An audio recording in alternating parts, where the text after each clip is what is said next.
What's up, everybody? Today I just want to go over a couple of quick items that I've sold lately on Amazon FBA, specifically video games. Just want to kind of show you how inaccurate certain websites like PriceCharting can be when you're trying to price out video games for Amazon FBA. I still use it for a guide. It's still in the ballpark. It gives you an idea, but you can definitely get more money for a lot of these games selling them on Amazon FBA, and I'm going to prove it by showing you some of the sales that I've had recently. So one of the games that I sold is called Crafting Mama for the Nintendo DS. As you can see, this I actually sold new. I bought a bunch of these at Kmart when they were clearing everything out, all their video game stuff. It was a big clearance event. They're moving all their video games online, so all the stores were selling this stuff really cheap. But according to PriceCharting, it's $11.99 new. I got $17.95 plus the buyer paid $5.39 shipping. So they paid $23.34 for a game that's supposedly $11.99. But even if they just bought it with Prime or something, it would have been $17.95, which is still about $5 more than PriceCharting says you're gonna get. The next game was Tekken 6. As you can see, $8 loose. That's just disc only. $10 if it's complete. $16 brand new. eBay selling it for around $6. Amazon $6.25. So I mean, it gives you the nice little snapshot. I like this website a lot. I do use it a lot, but I don't use it as gospel like I used to. Seems like a year or two ago. When I was on eBay, it was a lot more accurate. These prices are probably really close to being in line with what you would get for these games selling them on eBay. But FBA, you just get more.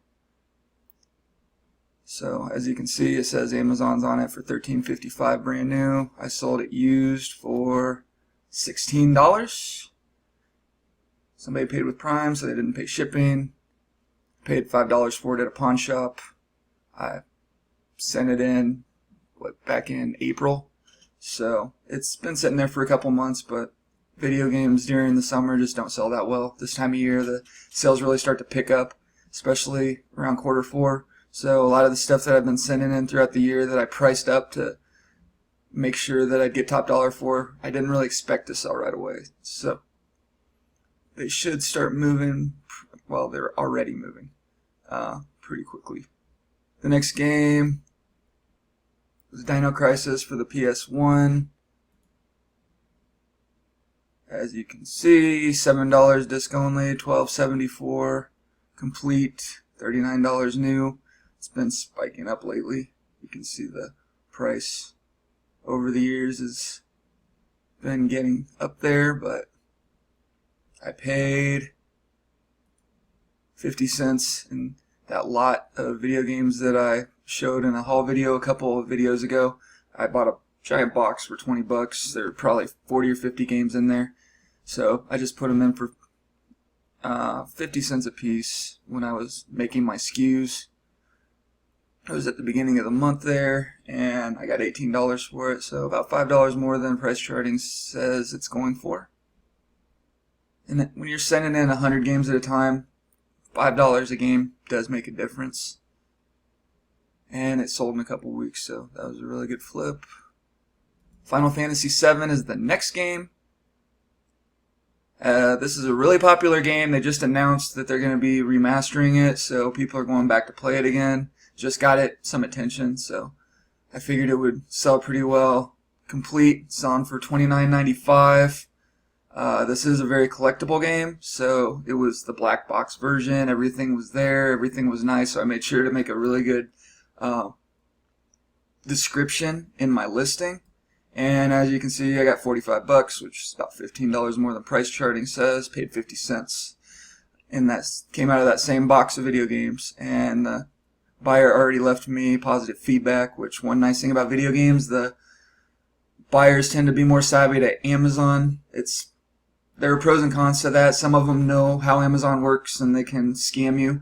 But that doesn't happen very often. More often than not, most of my positive feedback does come from video game sales where I was selling it, pricing it up a little bit, describing it very well, and making sure that the customer knew exactly what they were going to get. And that savvier video game buying crowd, I guess, just has a tendency to appreciate that and leave positive feedback more often than normal buyers. The next one was Ico. This is a pretty popular game, $15.50 complete, $59.99 new. I'd probably really take a close look at that price because it should be a little bit more than that, I would think, but I mean, it's not that rare, so that might be accurate. I've never found it new, so never bothered to look it up, but $19.95 is what I got for it. So once again, about $5 more than PriceCharting. So that's it. That's just a few of the games that I've sold on Amazon FBA within the last week or so. As you can see, PriceCharting is a very useful tool. It's great for establishing a baseline, especially on a video game collection that you see on eBay or Craigslist, or when you're out at a garage sale or any of that. It makes you look a little bit less like a reseller when you're checking a price guide over like Amazon or something like that, I guess, if somebody's looking over your shoulder. But it's very rare that it'll give you a price that's higher than what the game will sell for. And once you mess around with it a little bit, you'll get a pretty good idea what to look for to avoid that. But if you like this tip, if it was useful, please hit that thumbs up button. Always appreciate that. And it's right there underneath the video. I think it's on this side. Yep. And then over here, you'll see that red subscribe button. Please hit that if you want to see more of my content. I do these tip videos, I do haul videos, and I do a show called The Reseller Wake Up every Monday, Wednesday, and Friday morning. We go for about an hour. Just depends on what the schedule is like. It changes from time to time. You can keep up with the schedule if you go to my Facebook group, The Reseller Wake Up, and I also post the latest episode of the show at the top of the group there, and I post all my haul videos over there, all my tip videos over there, and of course all the other panel members post a lot of useful information as well. But thank you so much for watching. I hope to see you soon, and don't forget to like, comment, and subscribe.